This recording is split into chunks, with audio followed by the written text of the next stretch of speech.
Hello বন্ধুরা, তোমরা সবাই কেমন আছো? আমার সকালটা শুরু হলো এই বাচ্চাগুলোকে খাবার দিয়ে। তো বন্ধুরা, গত রবিবার ছিল আমাদের পান্তা ভাত, তাই মা ঘরদোর সব পরিষ্কার করছে।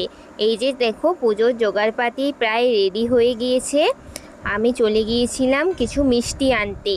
তো মিষ্টি নেওয়ার পর আমি বাড়ি যাচ্ছি। আমাকে দেখে আবার এই দুই মহাশয় এবং মহাশয়া চলে এসেছে। মা পুজো করতে শুরু করে দিয়েছে, দেখে নাও। আর এটা হলো আমার বড় মা। তো দেখো, পুজো কমপ্লিট হয়ে গিয়েছে। আর এই যে আমাদের পান্তা ভাতের মেনু, তোমরা আশা করি আগের ভিডিওতে দেখেই নিয়েছো। আর বিকেল দিকে একটু বেরোবার কথা ছিল, কিন্তু বৃষ্টি নামিয়ে দিয়েছে, কী আর করার। আমার ভিডিও যদি তোমাদের ভালো লাগে, লাইক কমেন্ট শেয়ার করে দিও ও চ্যানেলটি সাবস্ক্রাইব করার অনুরোধ রইল। Bye bye guys.